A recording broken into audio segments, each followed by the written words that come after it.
Hi, and welcome back to Becca Babbles podcast. I'm your host, Becca. I'm a certified personal trainer, holistic health coach, and future chiropractor on my way to figuring out this thing we called life.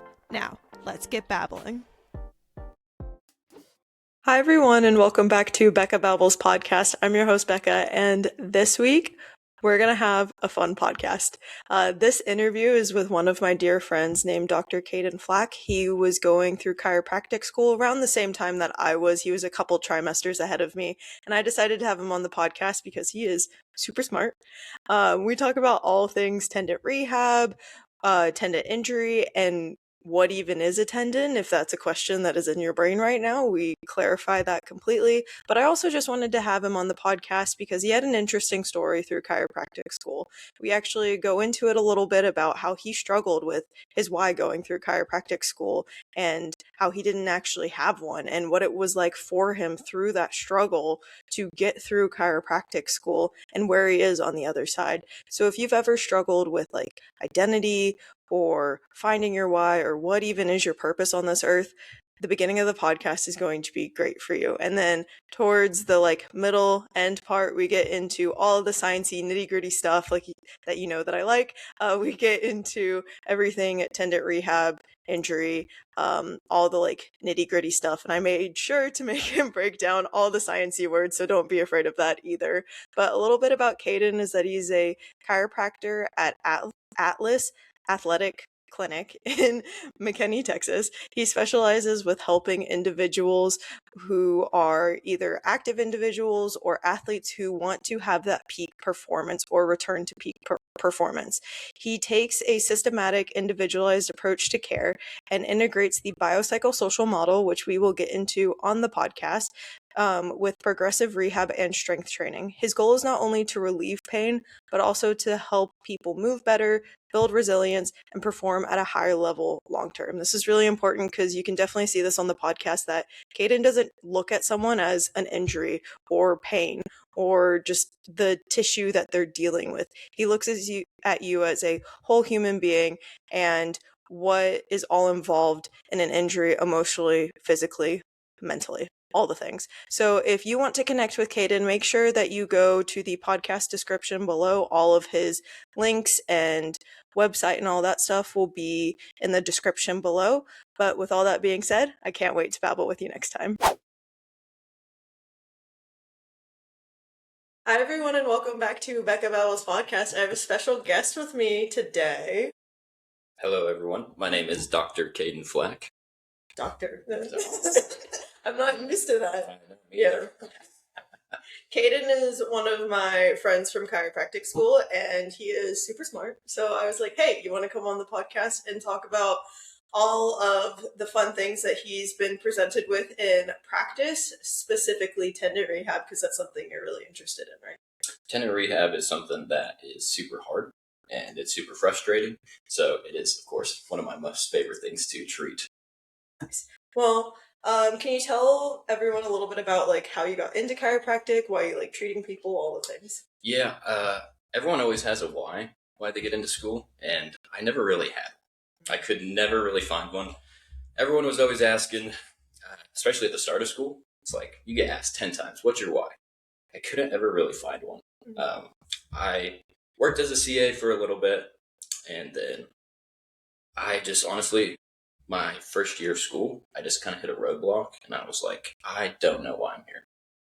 And then that's where I had a faith journey, and so that's mainly where I found my why.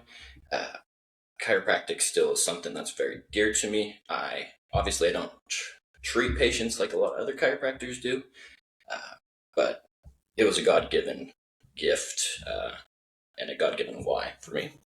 What do you mean by the way that you treat is different than other people or other chiropractors? So I take a very systematic way to treating patients. My biggest thing is I try to take all the research, all the clinical guidelines, and I try to put them together in a system that treats patients the way that they should properly be treated. I try not to live in the world of we're going to adjust somebody, do soft tissue, and send you out in 10 minutes. I want to be different than that. I want chiropractic to be different than that. And so I see myself as an advocate for rehab. Um, it's something that we are pushing forward to, hopefully, with the profession, which is very nice. Yeah. Why do you think rehab is so important to pair with chiropractic? So, with all the standard research that we have now, modern research, it shows that chiropractic care and soft tissue is a short term pain reliever. It can give you short term relief. Whenever you look at long term results, it has to be paired with advanced rehab or active rehab. All of those things come together, especially with the biopsychosocial model, integrating all those things together, that gives the best patient outcomes. That gives long term results. So I try not to put band-aids on my patients by adjusting them and doing soft tissue and sending them out in 10 minutes. I actually see that as a major disservice to people. Why is that? It's because, actually, I was just doing a marketing event. There was a woman who came up and she said, I don't believe in chiropractic. It's like, tell us why. And she said that she had neck pain. She went to the chiropractor for 3 weeks, was adjusted 3 times a week, so 9 total visits, and she had short-term pain relief. And I said, that's exactly what should have happened. And she said, what do you mean? And I said, the chiropractic adjustment is only short-term pain relief. Whenever you pair it with active rehab and biopsychosocial models, that's whenever you get the full-term effect. Can you explain what a biopsychosocial model is? Yeah, a biopsychosocial model, so bio, the biomechanics, things, social, the psychology of pain, and then the social aspect is how does that pain affect the individual? And it all comes together. And so pain can affect individuals in many different ways. Usually it's a low back pain, stubborn, kind of chronic, hasn't really gone away. The person starts to identify as, I have low back pain. I can't go out, I can't play pickleball with my friends like I used to. And so it kind of transitions them into a chronic pain cycle. And so that's where we take the biopsychosocial model. With an athlete, it can be he's not feeling very confident, he's not sleeping very well, it's affecting other things in his life. And so we kind of apply that to our patients. Is that like when people talk about how pain is in your head? Like, I know typically when they say like that, they're like being facetious and like making fun of it. But Yeah. when like your common average person is like, when they hear something like that, is that what you're talking about? Yes, it's not so much all pain is in your head, is they could actually be having pain, chronic pain, especially whenever they start talking about centralized pain, is a person who has chronic pain is probably more sensitive to it, actually. So they are feeling it just quicker than other people are because they've had it for so long. So the brain has gotten used to it. Whenever they go to do those movements, it'll actually just send a pain signal without there really being damage, without there being inflammation, things like that. Yeah. It's almost like their body is being hyper aware. So like, let's say, I don't know, you're always used to like a rooster going off in the morning. Yeah. A rooster going off in the morning, so you're expecting this rooster to go off at like 6 a.m. So then the body gets used to that like signal or that like rhythm. And so then same thing with like pain where it's like they're walking down the street and there's a similar event, the body's more hyper. Yeah, that'd be a great analogy for that. I think that a lot of people, there's started to be kind of a movement to trying to understand that pain. That pain is very hard to understand. There's many different factors. There can be different movements, different just factors with daily living around that as well. And so it's chronic pain is one of the hardest things to treat because you have to look at it from a different model other than what's causing this pain biomechanically. And you have to look at all these different factors and then put them together. That makes sense. I want to circle back a little bit to where you were talking about how you struggled with finding your why through chiropractic school. Yeah. What was that like for you? Because I'm so intrigued because I'm one of those kinds of people where like I have to have some sort of direction or why or like it will not last for me. Yeah. So what made you pick chiropractic school and then figuring out your why through that? Yeah. It's something that I try not to get emotional about. I played college football. I was injured. I went to a chiropractor. He helped me out. I worked as a CA for him for a while. He introduced me to Parker. He went to Parker. That was still, whenever I got to Parker, I didn't have a why. Everyone always said, if you don't have a why, then you're not going to succeed. I just did not understand my why yet, Hmm. is what I mean by that. So I would probably tell a lie and say, I was injured previously and a chiropractor helped me, and that's why I'm here to help people. But it wasn't until like a year later where I was doing great in school. I had a very high GPA. I felt like I was succeeding in everything, but I felt the most lonely and down that I ever did. And it's because I was putting my identity in my schooling and in chiropractic. And that is something that I've actually taken back. So I do not put my identity in being a chiropractor, which gave me a different why. And so whenever I was saying that, I felt like it was a God-given why. It's because it is. God gave me a why to help people. He saw me struggling. He helped me with my education, and through prayer and through learning about Him, He's given me a bigger purpose. And now I have my why. What was that point between, because I feel like some people would hear that and they're like, oh, you went from like A to B. What was that struggle period like for you? That was 2 of the hardest years of my life. Started chiropractic school at the age 21. I think you started pretty young too. 20, yeah. It's very difficult whenever you're trying to find yourself as a young adult in a graduate program with 30 credit hours, and you're trying to live up to expectations. You're trying to outperform other individuals in your head because, previous athlete, very competitive. It's something that I always strive to do, was see if I could get the highest grade. See if I could. I actually had a point in my schooling career, my first year, where I'd go in and I'd take a test, and then I would see how fast I could take it, and then see if I could get a 90 on it. And so I was literally going against the clock. I have done tests in 10 minutes. That's crazy. I've done tests. I don't think I could read the questions that fast. Yeah, and so it was just very difficult, a very difficult time. I don't have any family here. I was by myself. And so it wasn't a quick switch, A to B. It took another full year of me trying to learn more about myself, really digging into my whys of my life, my childhood, my family, and different things like that. And it kind of opened me up to, I actually started going to church. I had a church family. I had a mentor. I had friends, and they kind of grounded me. And that was something that I never knew I needed. And so I would say I was actually very lonely in my first bout of chiropractic school, my first year.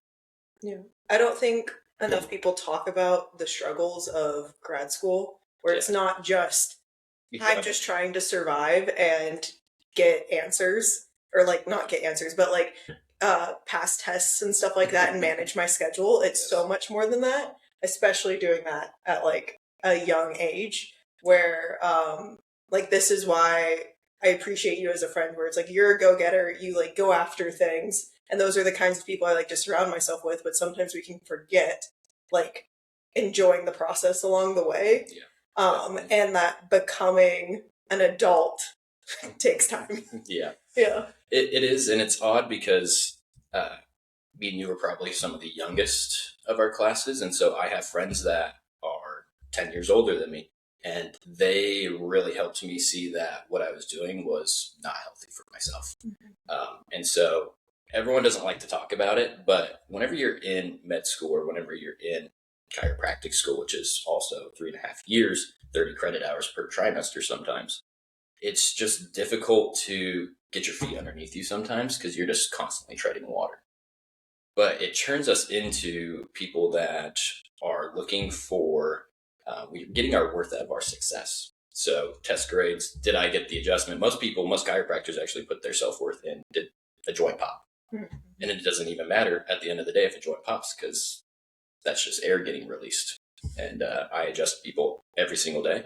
They don't hear a pop. And we get back up and we retest, and they have range of motion increase. And so I learned very quickly, it's like, why would I put my self-worth in a joint pop if joint pop doesn't even mean anything? You just get that from cracking their knuckles if you really want to. They really could. Yeah. So everyone's going to start walking around in chiropractic school, popping their knuckles. Be like, I feel so much better because I got a pop. Maybe we just need to have people coming up behind us and just like cracking their knuckles while you like do an adjustment, and then everyone would feel great. I've actually been in many doctors' offices where their elbow or their shoulder pops, the chiropractor themselves, and the patient's like, "Man, that was a nice one," and the chiropractor just has to say, "Yeah, yeah, it was." That's hilarious. And I try not to put myself in those offices very often. Yeah, that's fair. With being in chiropractic school and sounding like you kind of discovered yourself a little bit more through it, what would you tell your younger self now? Stop trying to find your self-worth and yourself in the world and what the world wants you to do. Find it in something else that's solid, that's rooted, that's grounded. And honestly, for me, that can only be in Christ. That can only be through faith. You have to have faith outside of this world to live in this world. And so I put my hope in that, and I couldn't ever find my hope. And I was always searching. I could never find it. The 3 years that I spent before Parker and at Parker for a year, I was just searching for something. I could never find it. I could never feel myself. And comes out, I just needed the faith that I now have. I just needed Christ, and my searching was over. What do you think you were searching for? I was searching for belonging. I was searching for love. I was searching for acceptance. And I was searching for something to put hope into. And that's what the gospel calls us, is to put hope in heaven. Is we're putting our hope in heaven for something outside of this world. And so through that, we can endure the trials, the tribulations, and the hard times in this world. And so I had to put that hope in something else other than myself, because I was going to fail myself. And I continued to fail myself. And that's whenever I found Christ. And sometimes people have to hit rock bottom, some people don't. I unfortunately did. And so that happened to be the day that I wrote my Parker Scholarship application, and that happened to be about a year afterwards. And so twice hit rock bottom, trying to succeed myself, trying to do it all myself, trying to find myself, trying to find purpose, meaning in this life. And I just never needed it. Yeah. I never needed those things. I needed somebody else. Some people would say that like you letting go that much would keep you from like striving as hard as you did before. Do you agree with that statement? No, actually, I find it easier. I told a group of chiropractic students this the other day. If your identity is in chiropractic and you go to your job and you have a real sucky day, and everybody has those days, okay? And then you come home. Real Hannah Montana. I was trying to finish that, actually. I couldn't remember the words. It's everybody has those days. Everybody has those ways. Everybody knows what's talking about. Everybody has those days. Sorry, continue. You grew up in the 2000s, didn't you? Oh, yeah. Me too, actually.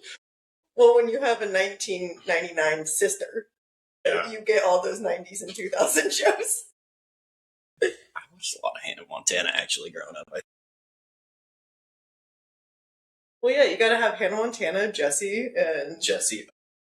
What is it? Phineas and Ferb. Phineas and Ferb is top tier. Oh, no. Sweet Life of Zack and Cody. That one. Yeah. Anyways, going back to... Does letting go make you a worse driver? No. Most people would think that if you let go, then you can't lean into work. I actually found that completely opposite. I found that it got me more open to opportunities. One, it also taught me, whenever I'm going into those opportunities, to treat people with love, respect, and kindness, kind of the fruits of the Spirit. And so whenever I did get into those situations, I actually leaned into it more. I strived harder, I found because I was trying to be more like Christ. And I actually enjoyed doing them. And I didn't do it for the purpose of me, but I saw another purpose in it, which made me want to strive even more, if that makes sense. What does it mean to be more like Christ? So to be more like Christ is to live like him. And so that is actually our purpose in this life, is to know God and to live more like him. And so I put my identity in that. The world tells you that it's supposed to be your career is then your identity. Your career is you. No, my identity is in Christ. My purpose is to know God and to live like him. And then my calling is to go to my work or wherever I go to and to live that out. And so I feel like that pairs very well with chiropractic. It's a service. I see people every single day in pain. I pray that God will bring me patients that are in a large amount of pain. I don't pray for large amounts of pain, but people that are struggling. Yeah. And they've been to other chiropractors and they just can't get the needle moving. And I pray that they come in and that we can go through this different system that has long-term effects instead of quick little cookie cutter adjustments and soft tissue. And we're going to put you on a package for 12 visits and I want to see you 3 times a week. I see people 3 times a week, but that's usually in very acute situations, very acute pain. We're needing to get them back on the field or we're needing to get them back in life very quickly. Never would I say, buy this package of these many visits because every single treatment plan is different. Every single person is different. I've had a treatment plan that lasts 2 days because the person is completely better and they don't want to come back in. And I actually tell patients, I don't want you in. I actually want you out. I want to give you the tools, the education, everything to go out into the world. And whenever you have your pain, you can manage it. And if you can't manage it, you can come see. Yeah. It's like you're kind of just like being a coach, but then also being able to like guide them along the way to help them to heal, but then also like live their life and not get stuck in this like cycle of just seeing you all the time. Yeah, and I think in chiro school they have a good saying is guide by the side. You want to be the guide by the side. I find that if you go look at all of our reviews on our business page, it's not they're the best adjusters. They have the best rehab. They have the best techniques. It is they listened to me. They talked me through my pain and they educated me. And so I have a whiteboard or glass with markers. And so we go and we write, here's the plan. Here's what's going on. Here's what I think the diagnosis is. We're going to do these things. And they say, okay, I love that. And we go and we try to achieve the plan. We change, regress, progress wherever we need to. But that's whenever you go look at our reviews, it's we educated them. Yeah. And so patients love being educated. I think most chiropractors or most doctors right now is they don't want to tell their patients why. And I think actually if you ask a chiropractor why, if you start asking about 3 different whys, you might catch them because they might not know why. Yeah. And that's a big problem. We should always know why we're doing something. And that's where like the clinical audit process comes in, is we have to always test, treat, retest. If we're not doing that, we don't know what we're doing is getting the patient better. And so that's kind of our base model at Atlas, is there is a heavy, extensive audit process where we're checking pain audits, but also function audits at the same time. A lot of people right now are saying chase pain, which you shouldn't. Pain does not equal damage. It doesn't.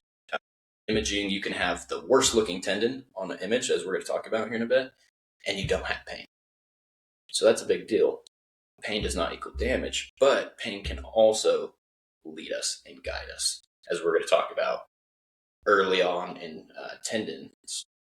It can lead us, it can guide us. There's a reason why pain is happening, and we can't just throw it to the side and say it doesn't matter, because it does. Yeah. It's a part of the story, but it's not the full story. Mm-hmm. Yeah. Speaking of tendon rehab and tendon injury, what made you start getting into tendons? So I was, I think, try 9. In clinic, I had a tendon case, and it was a patellar tendinopathy. And tendinopathy versus tendonitis, it was a tendinopathy case. What is the difference? So tendonitis would be more of an acute inflammation of the tendon. Tendinopathy, we have to start looking at it as the structure of the tendon has actually started to change. So there's either some degeneration of the collagen fibers around it, which is most typical for that. And so tendonitis, you can treat in 3 to 7 weeks, try to calm it down, load it back up. But with tendinopathy, it's going to take 3 to 6 months to change that structure of that tendon. It's almost like putting on muscle. If you want to put on muscle, we tell our patients whenever we're doing strength training stuff, if you want to see a real difference, wait 3 months. Because that's whenever you're going to see everything. Unfortunately. Yeah, unfortunately. With hypertrophy training or strength training, that 3-month mark, you will start to see the difference. Same thing with tendons, especially with tendinopathy. And we tell usually it's older adults with that. Sometimes you'll have athletes that had tendonitis and they just keep letting it go. They don't tell anybody about their pain. They don't want to get off of the field. And then it develops into that later. But mainly it's older adults that are inactive or were once active and then they stopped because of the pain. Gotcha. So going back into clinic, you had a patient. Yes, and so older individual, 50 years old, patellar tendonitis. I would actually say it was probably tendinopathy at this case. So he loved to do running. Ran almost every day from like 25 to 40, and then his knee started bothering him. Couldn't get rid of it. He went and did shockwave, as we'll talk about later with passive modalities. Didn't fix it. Tried to do some rehab. Went to a chiropractor also. Chiropractor didn't really do anything but adjust his fibula head. That didn't do anything for him. So whenever you have limited tools in the tool bag, it really hinders your care for patients. Yeah. And so he just stopped running. But he really wanted to get back to it. He actually had a running group where he had most of his friends. He didn't see his friends anymore. And so he was actually talking about how much he missed them. So now we're getting into more of the biopsychosocial model, or the social aspect, the psychology of pain. Whenever I talked to him about running, I said, well, why don't we go ahead and give you a little bout of running after rehab? And we're going to increase it by about 10%. We're going to slowly ramp it up. He was scared to start because he thought that once he had the pain wouldn't go away. That's where the psychology of pain comes in, pushing people to actually start back into, their activities. Most people stop their activities because of pain, but we don't talk about restarting them enough. Most people are too scared to restart. And so after some rehab, I didn't do any passive modalities on him. After some rehab, he got back into running and we slowly ramped him up. And you know what? Tendons are very, very tricky to treat. And with him, I saw that it wasn't a linear progression of just, he kept getting better, he kept ramping up. He actually had to decrease. 1 month, he felt absolutely horrible. Then we saw a big boost where he was able to start running miles again, which, talking about the psychology of his pain, we had to educate him about his pain not equaling damage to his knee because he thought that's what was occurring. So that's why he would stop running. And so once we educated him properly, he even would say, I know that I'm not having a damage in my knee. It's just a little irritated. And I'm just building it up so that I can handle more. And once he switched that, he said that he switched everything that he thought about his knee. And that's how you integrate it in the biopsychosocial model into your practice. No, that's awesome. That's great. I'm curious, being like a 9-second trimester of being an intern, and then you're patient, you're hoping everyone has this linear progression, and this has happened to me too, where they're doing great and then they come and see you and there's this big drop in progress. What was that like for you? It's different as an intern because, one, they're not paying you. It's different whenever I'm in practice now and they're paying me and they come back in and they're like, I don't feel better, I actually feel worse. I just had a patient text me.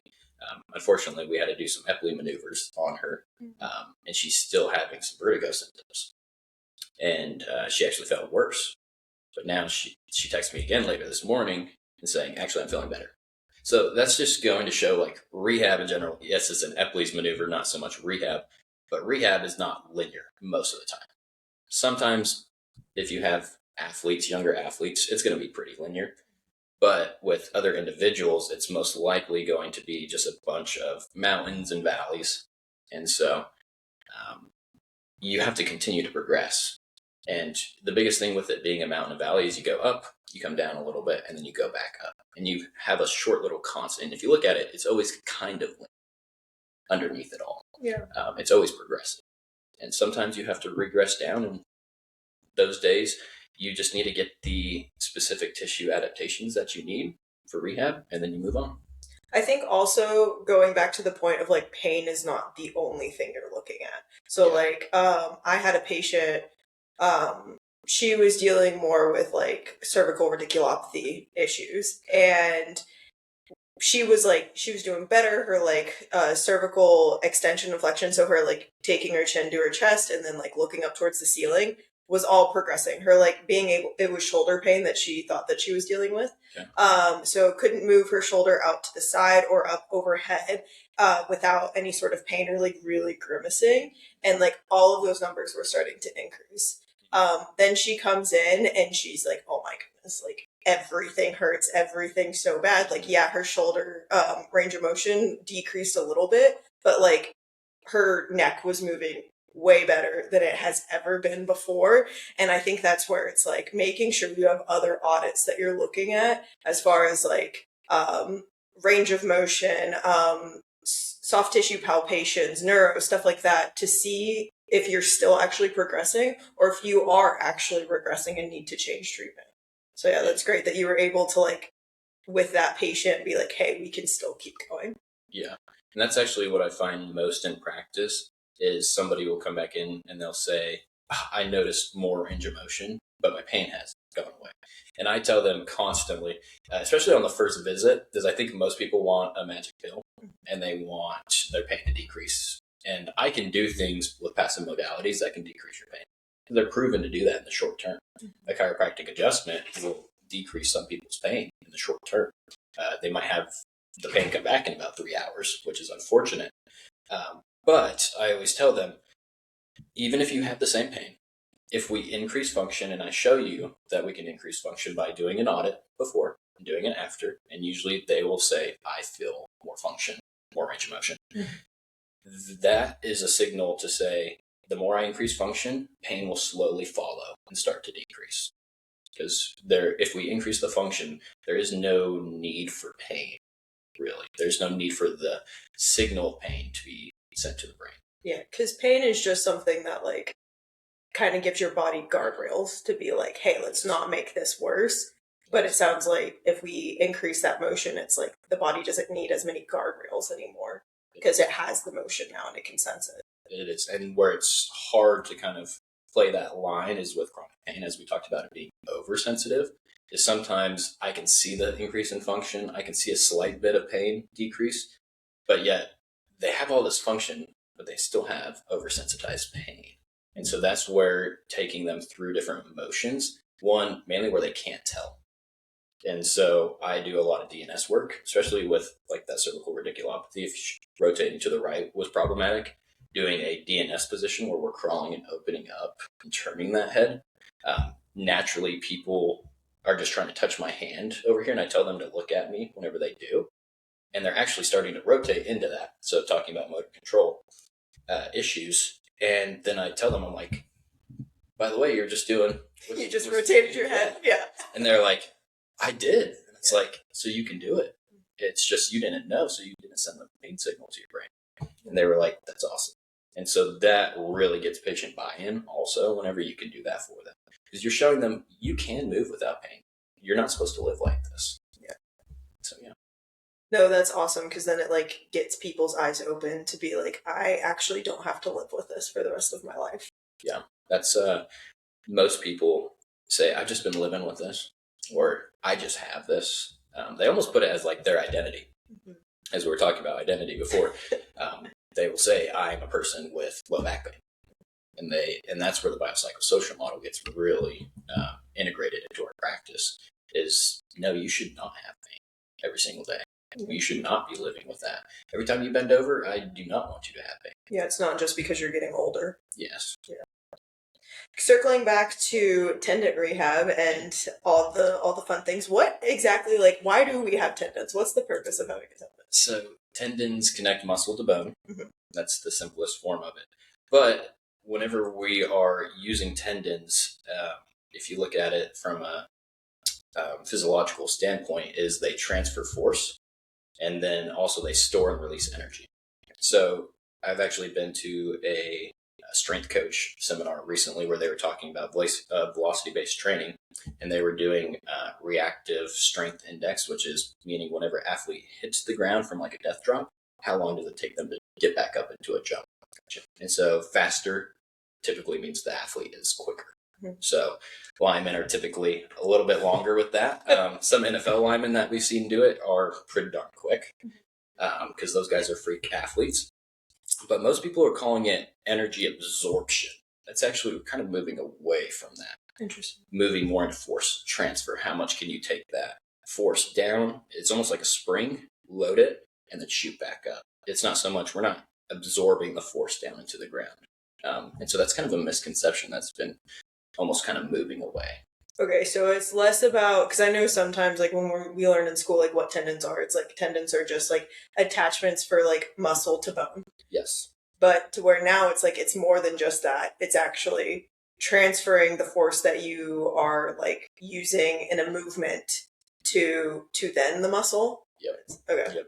And so there's a lot of different makeups going on with the muscle and the bone, but the tendon itself is different from the muscle. So it's mainly made out of collagen, type 1 collagen. And so type 1 collagen is very parallel. Okay. And so the structure of the tendon is very parallel. And that matters tremendously. The structure of the tendon matters tremendously to the effectiveness of the tendon, or some people would say the healthiness of the tendon. Joe Cook kind of talks about there isn't really a healthy tendon versus a non-healthy tendon. It's a spectrum. And so we live on that spectrum. Sometimes it's a reactive tendon, so it's really in acute pain. Sometimes it's not. And so with tendinopathy, that's, as we were talking about before, it's a structural change in the type 1 collagen fibers, where we see type 3 collagen fibers, there's inflammation that's occurring. Type 3 collagen fibers are trying to heal. And so they're just throwing type 3 collagen on it, and it's messing up the parallelness of the type 1 collagen's fibers. And so that's where we get extra inflammation also. And so whenever we're going through rehab, if you're looking at the very microscopic level, is you're trying to, one, we don't heal those collagen fibers, we lay down more. Okay. So after you rehab a tendon, you should have a thicker tendon because you had to lay down more. That's why it takes 3 to 6 months. It's almost like building a new muscle. You have to lay down a new tendon. And so that takes a lot of time. It can't just happen in 2 weeks, unfortunately. Rehab-wise, I would love if that happened in 2 weeks. I think your patients would love that too. They would. Yeah. They really would. They spent way too much time with me, probably. You kind of have to look at the structure, because most people will say, you're going too in-depth with this. You're looking too deep. You just got to load it. And we're going to talk about this later whenever we get into lifts, is you can say, you just got to load it. That's fine. I say that to people all the time. If you're injured, we're loading it the first day you're in my practice. The difference is people say, just load it. And then it's like, well, what exercises? And they're like, well, you can't use isometrics because isometrics just got proven that they don't help everybody mitigate pain. It's like, well, what if somebody needs to start with isometrics? So it's almost like oversimplifying, just load it, bro. But we kind of have to go into the weeds just a little bit. It's more of an understanding. And that's where the doctor has to have the understanding. If you're telling people online, you just got to go load it, they don't know how to go load it. And what if their tissue capacity is very low? They have to start with isometrics. If you go in and start doing heavy resistance training because they just got told to load it, probably going to inflame their tendon even more. And Joe Cook talks about it, is there's a 24-hour period. If your tendon is still in pain after you rehab 24 hours after, that means that you did too much. You overloaded it. Interesting. Circling back to like the difference between like the collagen fibers. Yes. How is the type 3 collagen fiber different from the type 1? In that it was like the type 1 is parallel. Yes. What about the type 3? How is it different to the type 1? So going into the type 1 is very strong. It's organized and it's parallel. That's what our tendons need to be. So tendons have a ECM that is very, very structural. Okay. And so it has a lot of fluid. So whenever we're doing isometrics, mainly we get a lot of fluid increase in there, and protoglycans give us the structure that make us more of the parallel structures. Type 3 collagen, they call it like spattle patterning, is they kind of just splat all over it. And it's kind of a circular pattern. It's not parallel. Kind of like a spider web. Kind of like a spider web. Yeah. And whenever you have a spider web over something that needs to be parallel, you're going to have increased friction, increased inflammation. And that's where we see with more of tendinitis is the tendon is a little inflamed. The body naturally sends inflammation. Inflammation is not a bad thing. Inflammation is just a response to damage or the start of damage. And so it takes and it throws on collagen, type 3 collagen, and it's almost like a spider web on a parallel bar. It's going to get stuff caught up. And we don't want that. Gotcha. And so that's where loading properly, mainly through what I would think would be isometrics. That's what most of the research says from Peter Miliaris, who's a PhD tendinopathy. Is you start with those isometrics to really work the structure of the tendon. And then you go into different loading. And so most people are arguing, do I do isometrics? Do I do eccentrics? Do I do heavy, slow resistance trainings with tempos? The answer is yes. You do probably all three, but the answer is also it is patient dependent. And so we're going to kind of get into that. Yeah, for sure. One last thing before we get into that. When you had said that, like, the body does want inflammation, but we're sending these, like, type 3 collagen fibers, and it's like, it sounds like they're weaker fibers than the type 1. They are. Why would the body be sending these, like, type 3 collagen fibers instead of just the type 1? Yeah, because you have to think your body isn't thinking right now in this inflammation stage of, oh, I wonder if should I lay down type 1 right now instead of type 3? No, with the inflammation process, you have more just type 3 being distributed because it's thinking quick healing. Quick healing, I got to throw these on the tendon as fast as I can. And so that's mainly what occurs. Also, if you see most people who have tendinitis, immediately rest. That's what they're told to do. So they're not actually straining their tendon to get the parallel fibers back. And so it's mainly just type 3 collagen. Throwing spider webs on the tendon. That's a good analogy of it. Yeah, it's kind of like, in my head, I'm thinking Three Little Pigs, where it's like the guy, the pig wants, like, to build the house the fastest, so he uses straw. But it's like, it doesn't stay as long as the pig that, like, built it with bricks. Yeah. It's the same thing with the body, where it's like, hey, we're just trying to get something up there so we can keep moving, keep going, and the thought process that you will keep moving and going. But like you were saying, people then just rest because they think, like, something's hurt, I shouldn't be on it. Yep. And then they don't end up building bricks with their house. Yeah. And type 1 collagen, mainly the stimulation from that mainly comes from load also. So you have to remember, this is type 3 collagen that we're typically not loading that tendon anymore because we're taking a break is what most people are told. And so the type 3 collagen is what's getting thrown on it. That's why it's so important to load a tendon right away whenever we have acute pain. Gotcha. That makes sense. Why do you think people's tendons get injured in the first place? So most of them can be overuse. Repetitive injuries is the most common for tendinitis. Typically, you're doing a motion or doing a movement that is repetitive. It's causing inflammation of the tendon. So the reason why it occurs is you have capacity of a tendon, how much it can handle. It's almost like a bucket. And so whenever we're doing repetitive movements, we're just filling up that bucket. We're just putting water in until it gets to a point where it's overflowing out of the bucket. That's where pain, inflammation come in. Because whenever we do something that is greater than the tissue tolerance or the tissue capacity, we have a likelihood of re-injuring or injuring the tissue. And so that with most injuries, actually, you can use that analogy is we have a tissue capacity. We did way too much. We overflowed our bucket, and now we're seeing the repercussions of that. And so that's where most people get tendinitis pain. Gotcha. So, like, this could be for the person who goes to the gym consistently, and this could be for the person who, like, doesn't go to the gym consistently because they're doing too much, or not doing too much, but, like, their body right now isn't able to handle what they're making their body do. Yeah, and you can actually see this even with with athletes who are maybe mid-season. They have an uptick. Maybe they're playing really well. Maybe they're pitching really well. Their coach starts using them more. They're having less break or less rest in between pitching sessions. They start to develop some tendinitis. We see it a lot with basketball players.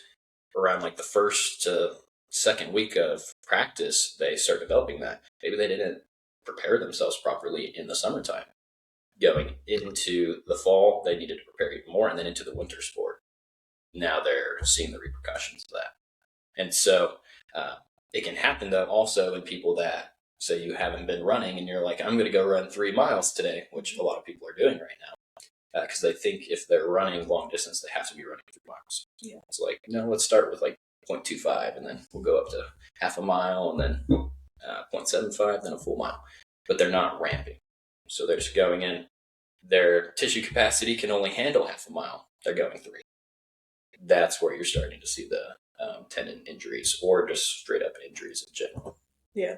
No, I find that's really interesting because there was this guy I was listening to on a podcast, and he was talking about how like he used to be like a bodybuilder, and then he had to take a break because like just personal stuff going on, and then he was working out, and then I think he was also taking like peptides too. So there's a whole other thing to that story. Yeah. But like not the GLP one where you're losing weight, but the like one that like helps like build muscle. Yeah.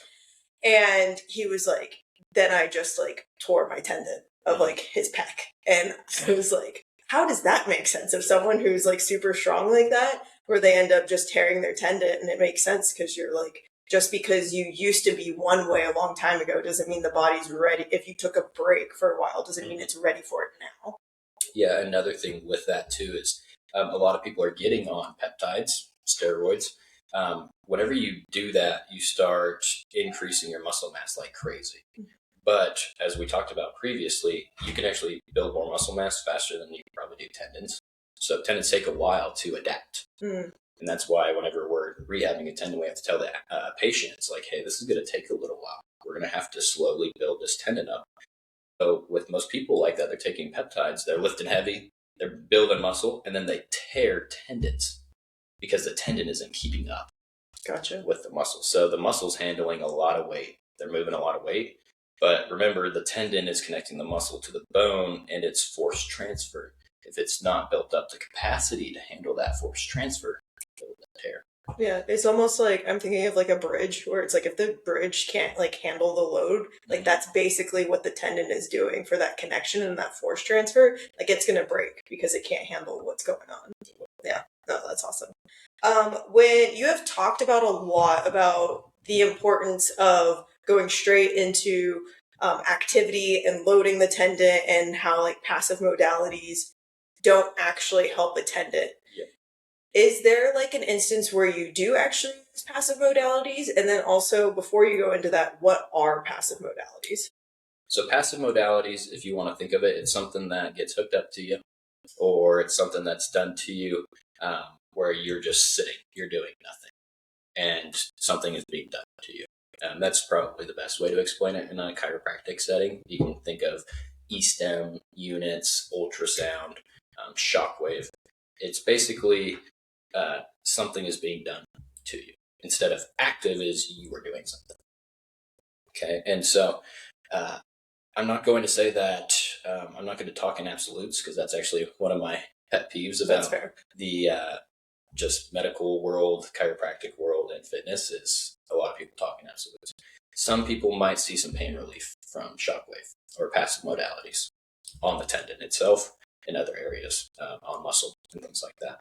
But with the research is it's all just like a chiropractic adjustment, short-term pain relief. And whenever we use those things combined with active rehab, that's whenever we have long-term pain relief. So it's just another Band-Aid. If you go into our office, we have an E-stem unit that can do propitiations on different muscles, things like that. I have dry needling. I have cupping. I mainly don't do static cupping. I do dynamic cupping, and that's mainly for neurodynamic situations, superficial or entrapments also. And so we have those things. We don't use ultrasound, unfortunately, as it's kind of been decreasing in research to show its effectiveness. And so instead of sitting a person down and saying, I can fix you with this machine, we have to educate against that. And so I won't say that all passive modalities are just not going to work. That's unfair. But whenever you have to use them in the correct way, and they have to be used with active rehab in order for them to have a long-term benefit. No, that makes sense because I feel like sometimes, especially in the space that I am in school, it can almost be like you're bashing passive modalities all the time. And it's Yeah. like, no, they have their place. It's just realizing that, like, it is not fixing the situation. It gives you the opportunity to decrease that pain signal the patient is experiencing. So then you can do the active care that you need to do to help fix the problem. Yes. Whenever we get into loading and we talk about loading a tendon initially, is whenever I use passive modalities, is I'm looking to desensitize the pain. What does that The mean? patient. It means that I'm looking to decrease your pain slightly, maybe with short-term effects. I'm going to use those short-term effects so that we can go load you up without pain. Gotcha. And so with that, typically people, if they have pain, they try to compensate, they try to move a little bit different. If we can decrease that pain, get them loaded up without pain, then they do the proper patterning usually. And that's how I would use any passive modalities. Is if I do anything quick like that, like a passive modality or soft tissue. If I do soft tissue, I have to do rehab afterwards. I have to do patterning exercises, which means we have to relearn the pattern of the movement, and then we have to do strength training to seal that. If we're not, we're doing the short-term band-aid. Gotcha. And there will be no change in the structure whatsoever. So is that why sometimes like people will get their like trigger points? Like, Yeah. I wanted to say massaged out, but that's not the correct term, but you know what I'm saying? And then they come back every time and they still have that trigger point in their trap every single time they come back in. Yeah. My biggest thing is if a chiropractor has his practice and you have patients and they come in and they say, it's my usual, that's very disheartening for me to hear. I luckily have not had a patient come in and say, just my usual. Like, I do not want Oh, they like walk in and say, like, I just need to get my usual, like they're ordering a cup of coffee. Yeah. Oh, like wow. they're ordering a cup of coffee. Okay. I want my neck adjustment and I want my soft tissue. I'm going to see you next week. I'm trying to build a culture that's different than that. And at Atlas, we're trying to build something that's more integrated with the strength training and rehab and the recovery all put together.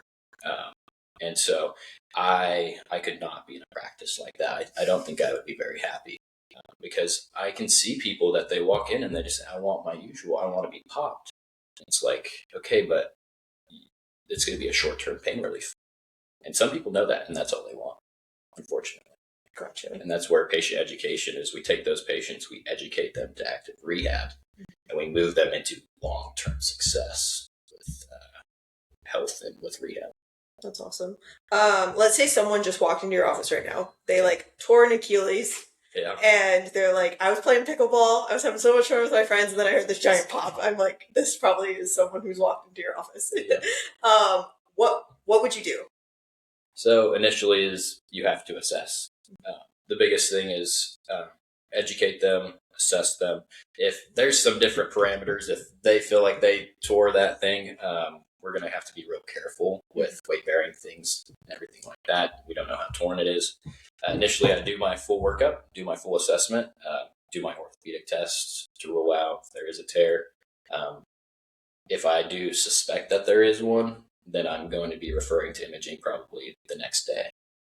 Once I get that, I'm going to be referring to orthopedic. The biggest thing is most chiropractors, they try to play God with their hands. Mm-hmm. I can fix you with these. And I try to not take that road. The research shows that the more that you have different doctors, you have co-management, you have an ecosystem of management, the better outcomes for the patient. And so if it's a full tear of the Achilles, then we are working with other doctors. Now, if it's maybe just more of a strain, then that's getting into some different things. But typically, yes, we're going to go get imaging if we suspect full tears. Never would we say, oh, we shouldn't do imaging because it's going to change our treatment. Well, I need to know if it's torn or not. Yeah. So that's the caveat to it. If I'm just thinking a strain, then I might just go ahead and do a conservative bout of treatment for about maybe a week or two, see if it gets better. If not, we're going to go get some imaging. Okay. So let's say a patient comes in with a strain. Okay. What are you doing with them? Still assessing, but the biggest thing with assessing, and we're going to get kind of into this, is I try to find the tissue capacity during my assessment. So I will kind of load that muscle, mainly being with a passive load of the patient doing it themselves. So say it's a actual strain of whatever muscle, a calf muscle. I'm going to have them do kind of like a toe walk or just a toe lift or heel lift. And we're going to see, can they actually even do that by themselves? If they can, then we're going to progress until I find pain, until I recreate their chief complaint. Then I know that's their capacity. And I have a starting point now. That's what Jill Cook mainly talks about is it's not go straight into isometrics, go straight into eccentrics. It's you have to assess, you have to find the tissue capacity because your tissue capacity is your starting. So now my rehab is going to build up to that tissue capacity. And sometimes I tell them, don't push up to the point, don't push into pain or push slightly into pain. She also talks about there being a scale of pain.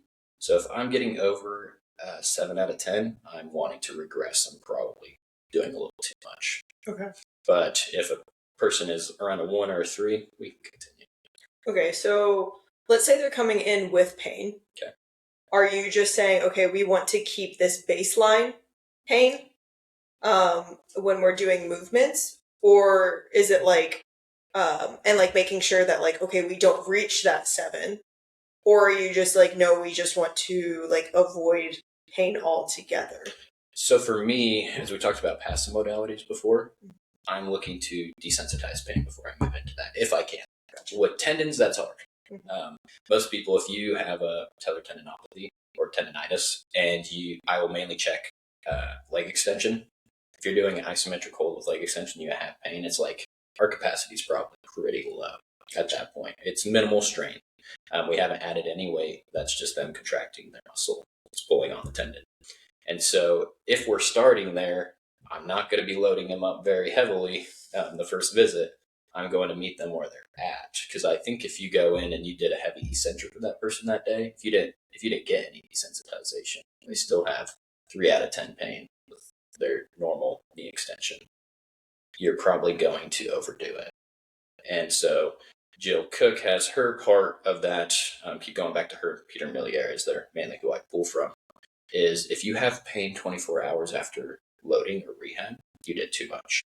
And so we're trying to find that special point where sometimes I'll push into pain just a little bit. I'll ask them constantly, what's your pain level at? What's your pain level at? They'll say a 4 or a 5. I might stick there. And then if I'm loading them the very first visit, I will kind of find the point where their pain shoots up and then I'll stop. Gotcha. So I kind of like to find the barrier of how much. That makes sense. Do you find a passive modality that you like to use to desensitize the pain with tendons? Is there one you lean more towards than the other? Honestly, if you do just some mechanical receptor stimulation, so you can do cross-version massage on it if you wanted to. Kind of depends on the tendons. The tendons are typically attaching to bone, bony area, so you can't do like a hyperrise equipment massage gun pounding on them. I would typically like to do that actually if it was a muscle strain. So I can go in and probably do a cross-version massage, try to get some mechanical stimulus to that area, decrease some of the pain, and then go into it. Gotcha. I honestly, I don't use passive modalities very often. I would rather just load them up. Like I said, with back pain and things like that, I'm trying to decrease that pain with mechanical work. So stimulating mechanoreceptors, typically with movement. Okay. Before I go into loading. I guess I was confused at the part where you were saying like you wanted to desensitize the pain. They're like at a 3, desensitize the pain, and then you're gonna load it like doing the body weight like extension. So where is that? How are you desensitizing that pain before you're going into loading it? Gotcha. So you can desensitize pain with passive modalities. Also, if you want to do, it's called gait control theory, which is what McKenzie works out of. So mechanical movement increases mechanoreceptor stimulation. Mechanoreceptors directly affect the nociceptors going into the spinal cord. Okay. And so then we see a decrease in pain. So with me trying to desensitize movement, it's the same as a McKenzie press up. I'm trying to do press ups to desensitize low back pain before I go into loading the low back. Same thing with a tendon. I'm probably going to do isometrics, almost like Mackenzie extensions for the knee, trying to decrease some of the pain. So most people would say right now the current research is kind of split. It's inconsistent about isometrics decreasing pain in tendinopathies. But that has moved people away from saying they don't work. That's inappropriate to say. Some people do get a massive decrease in pain when working with isometrics. So I always start there and see if it does. Some people it just doesn't, and that's where we kind of move in. It's okay to move with some pain. Some people, their pain decreases, then we go load it up kind of nicely that day.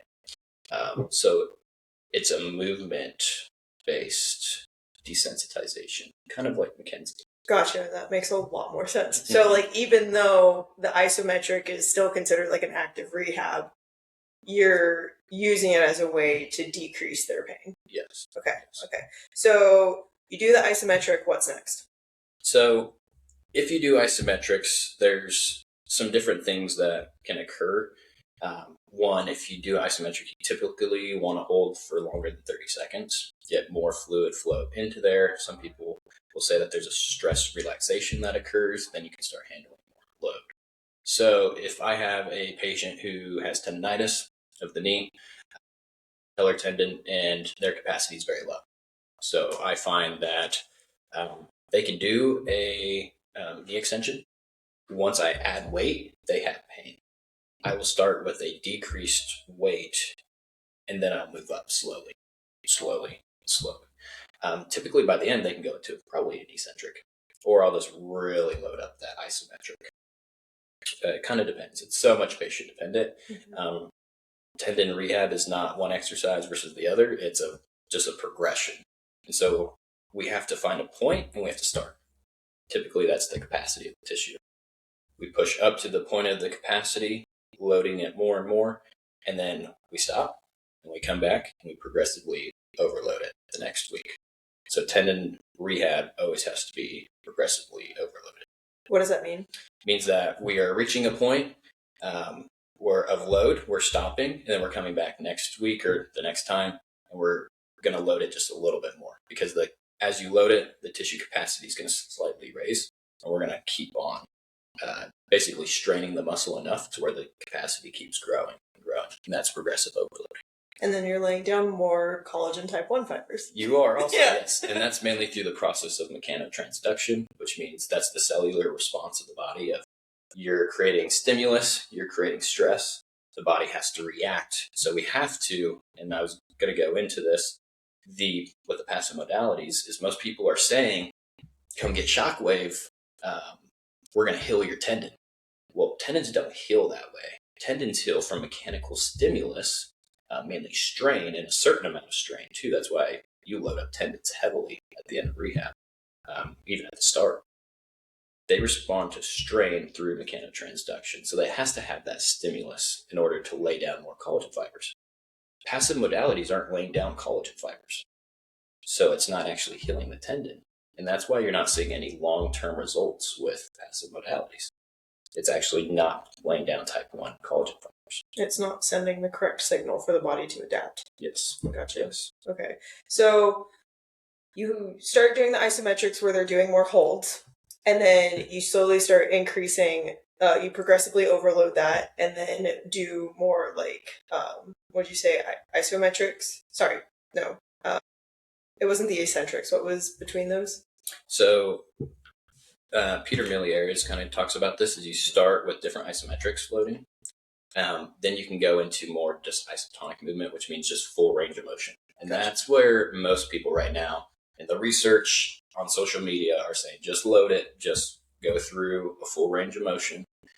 They call it heavy, slow resistance training, which is basically you're doing a 3-second tempo drop and you're doing a 3-second concentric movement, which is just a backup. And so 3 down, 3 up. And most people are saying this is effective. Eccentrics are out. They're old school. It's like, well, you just said that you're doing a 3-second eccentric with that movement. And so you can't say that. Any part of a lift will most likely have an eccentric portion and a concentric portion of it. It's just whenever people are saying eccentrics, we're basically just focusing on that. doing way slower of a movement through the range of motion while the tissue lengthens. And so if you're looking at it, it's your starting point. Some people have to start with isometrics. Some people, you have to start with eccentrics. And then you kind of go through that. And then you are always getting to heavy, slow resistance training. Always. That's your endpoint. You always want to get to that. And so we're using either all three or two out of the three. It's all patient dependent.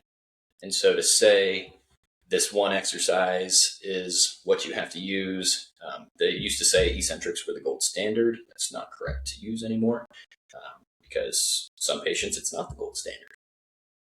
And so that's where the conversation has to come through of, yeah, we need simplicity around what to tell people.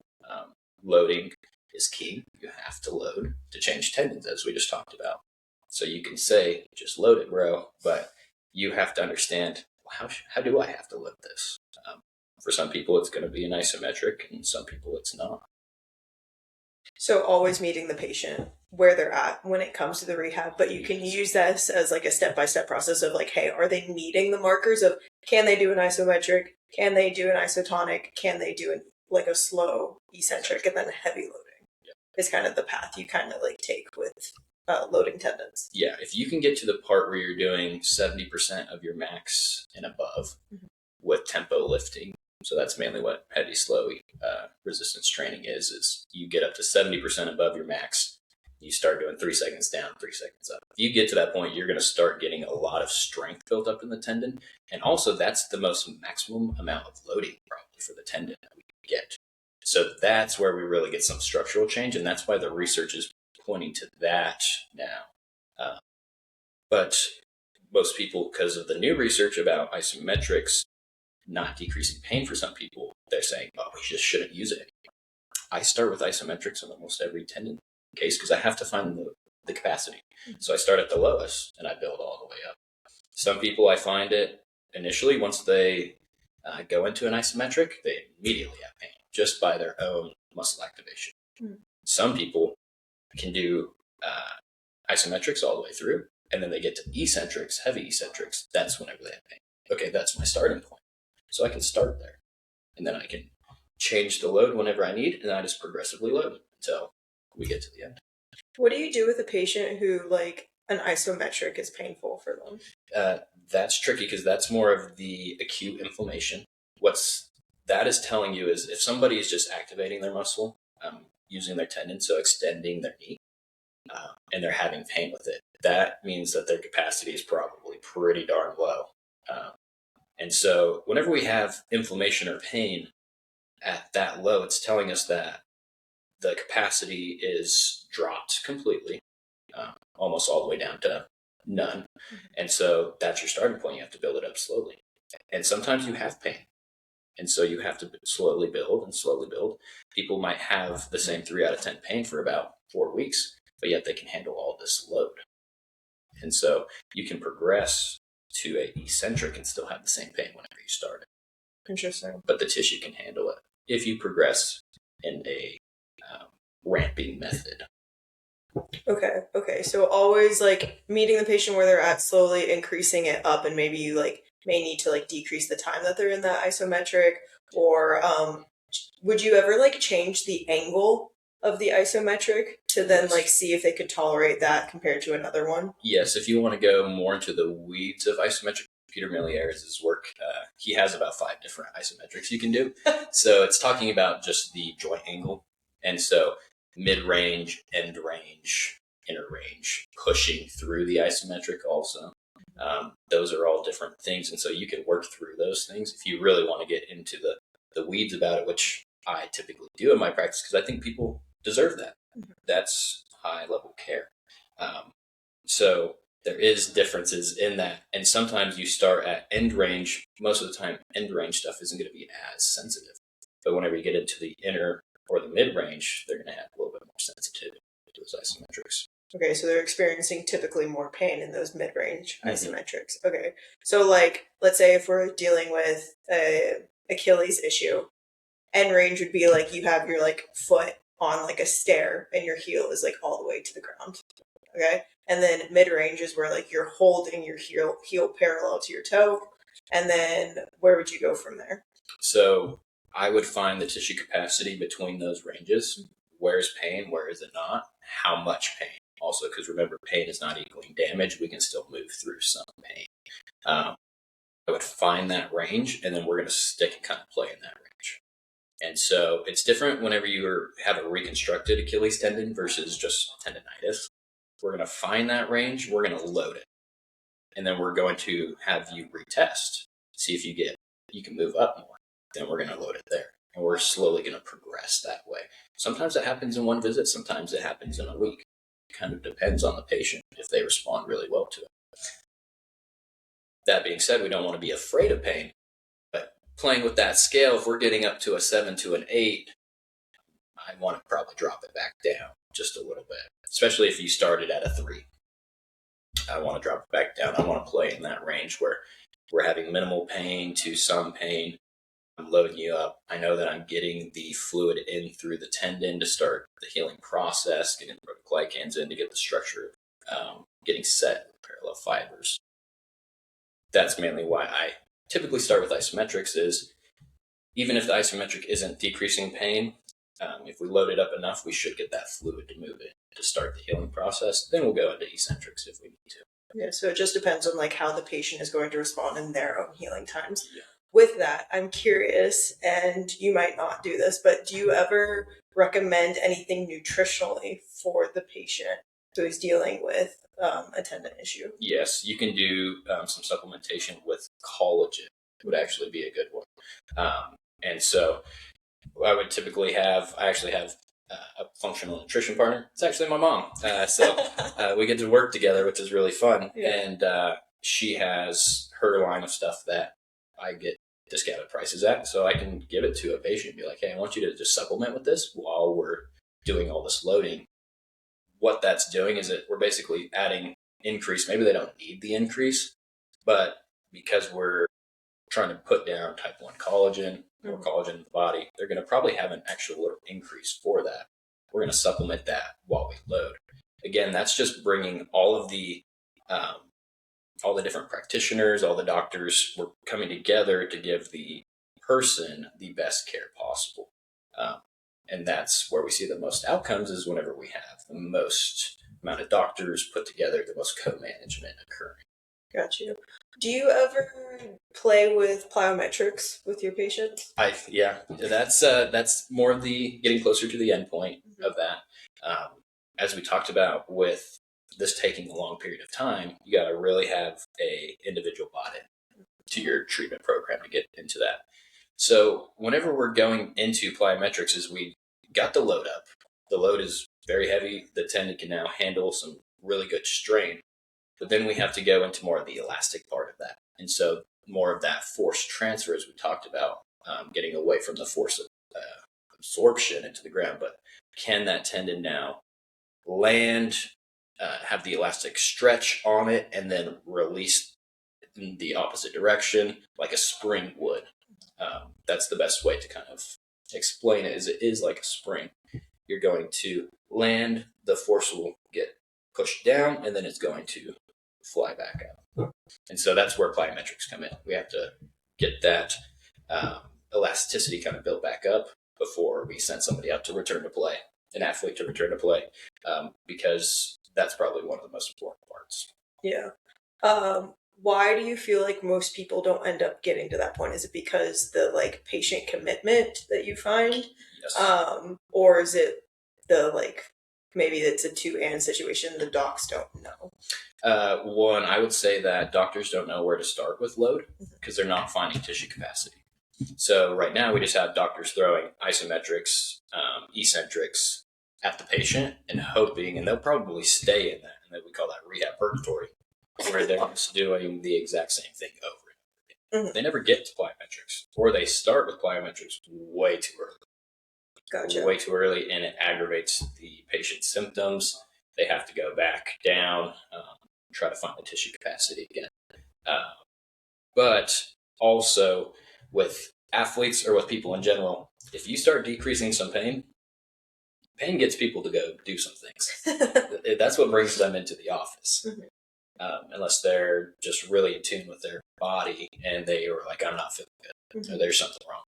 if you decrease their pain, they're likely going to peace out on you. And that's the hardest thing is you'll get increased function, you'll get decrease in pain, and then people will be like, I don't think I'm going to come in for about 3 weeks. It's like, okay, that is where your patient education and your active rehab exercises, giving that to them is so important because then they can do it by themselves. If not, if they're fully dependent on you, they call it clinician dependency, then they can't do anything outside of that. They might do some muscle stretches, things like that. We know that doesn't really decrease pain. But whenever we educate them, we give them the exercises, we give them the tools they need because we're a guide by the side. Mm-hmm. They can do that themselves. That makes sense. So always making sure you're educating the patient, bringing them value, but also providing them the tools that they can use in their day-to-day life. When you're starting to do plyometrics, what do you typically start with? Because most people, I think of, we're doing box jumps or like things like that. And I don't think that's as extreme that you would start off with. Yeah, most of the time, I like to start off real light, real gentle. We'll do some simple hopping, get into some more. Whenever you're talking about box jumps, the height of the box really matters because that's more force. And so we're going to start off real light with maybe just some jumping around on body weight, and then we'll get more to a low box jump, and then we'll get into like a death drop later.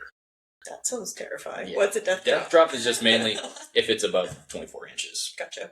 So higher box drop, and so they call it a death drop. Mm-hmm. Also, you can load those drops up. You can change it to a double leg to a single leg. You can do all these verifications for it to add in more. But going back to that reactive strength index with velocity-based training is we'd actually have some force plates underneath them. And so we could see the difference side to side. That's a really good assessment for it if you have some good money to pay for those things, which luckily we kind of are around those people. And so we get those assessments on athletes and individuals where we can see the discrepancy side to side. And we'll start playing with it and seeing, okay, is this getting better? Is it progressing? Do we have the same numbers side to side? Is there a discrepancy? And so that's mainly whenever we get into plyometrics, we kind of start assessing that way, is how is that working, mainly with the force plates. So you're almost like comparing their like, quote, healthy side to their like injured side.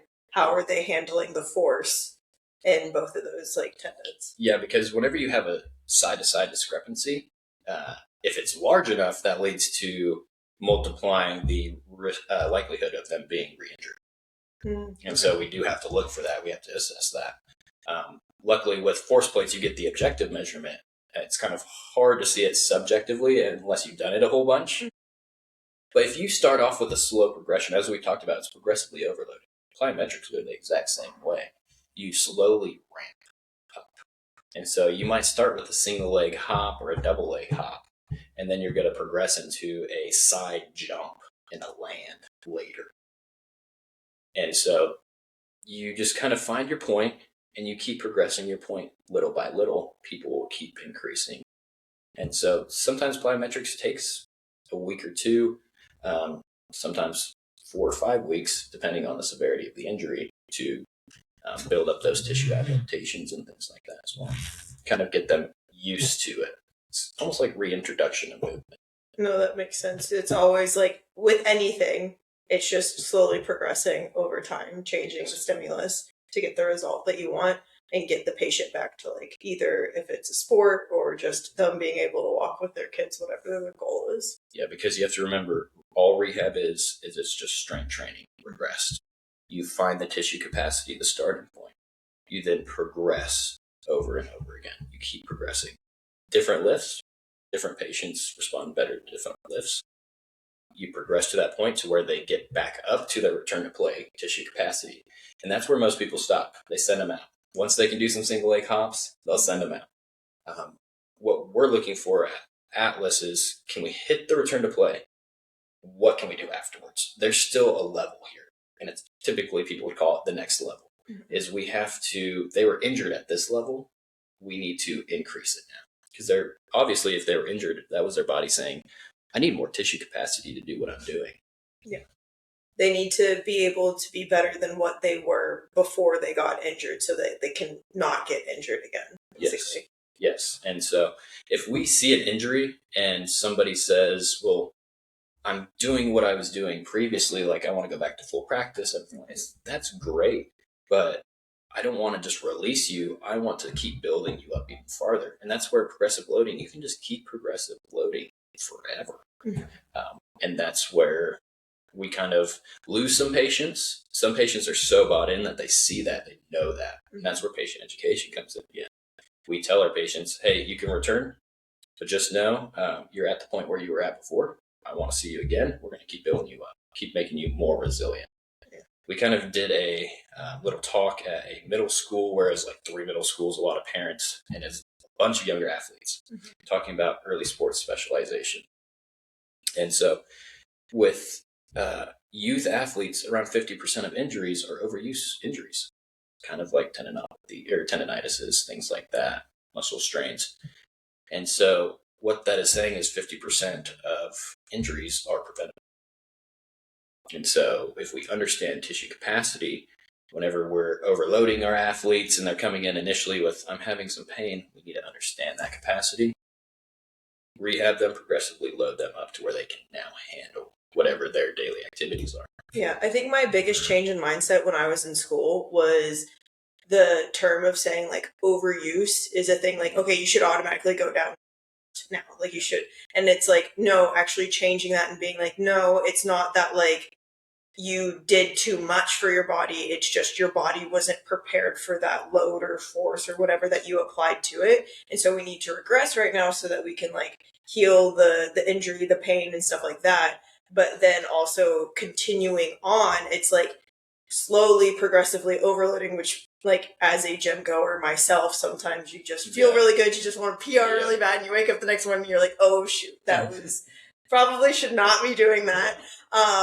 And then, but it's so everyone gets stuck in that trap, but like really trying to be consistent of like, okay, how can I just slowly inch up over and over after going to the gym over and over and over again to then be like, to become a better athlete or to just like feel healthier. I remember someone was talking about like the Russians do this a lot where it's like they'll be like deadlifting or something and then they have these like little like half-pound magnets that they put on the barbell. And I was like, that would be so cool, just like throw on like 10 of those and just see like how many you can add on, because then you don't get into the hype of like, oh, I just added, like I should throw on like a 10-pound plate. It's like, no, every time I go in, just put it in on a half-pound magnet and see how much you can progress. Yeah, and most people, they think going to the gym, I have to add that 10-pound, I have to add that 25-pound plate to progressively overload. No, you don't. Sometimes progressive overloading is a half 2.5 pound clip. It can be something small, it can be something light, it can be a 5-pound clip also. And so we just have to, it's kind of hard because everyone has their inner ego that's like, I need to lift more, I need to do more. You kind of have to get out of the I need to do more, is I need to be consistent. And so that's where progressive overloading comes in, is I don't need to do 50 pounds over what I did last week. I need to do 10 pounds over what I did last week.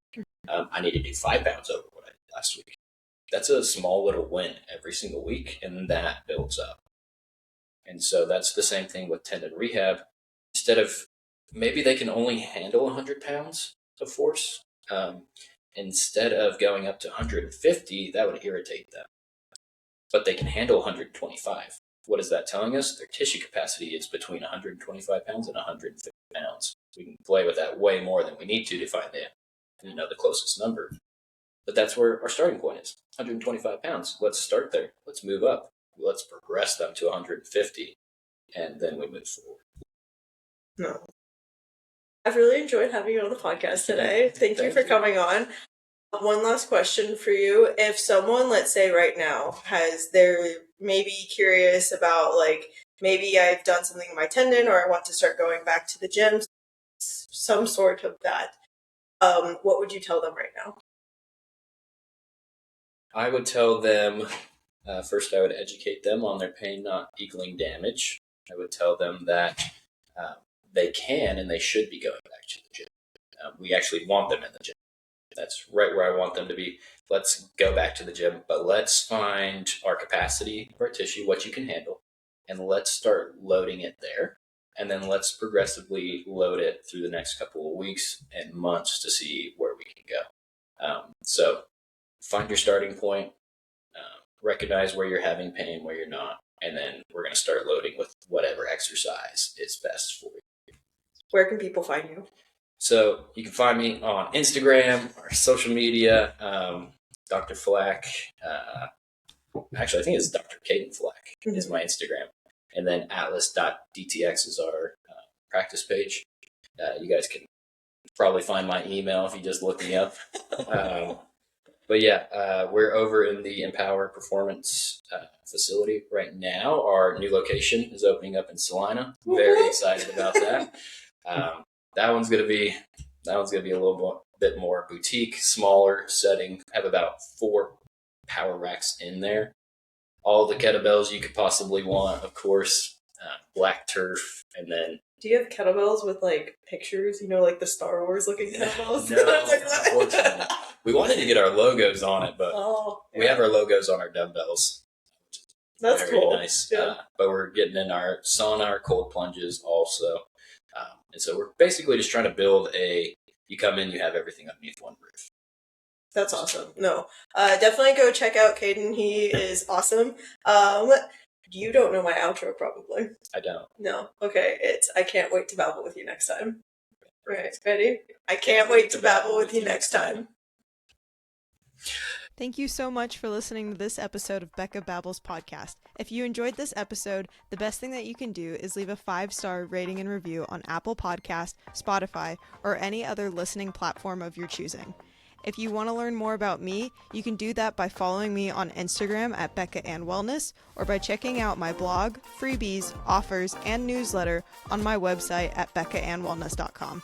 If you want to share the love of the podcast, you can do that by taking a screenshot and sharing it on social media and tagging me and the podcast at Becca and Wellness and using the hashtag Becca Babbles Podcast. I hope you have a great rest of your day, and I can't wait to babble with you next time.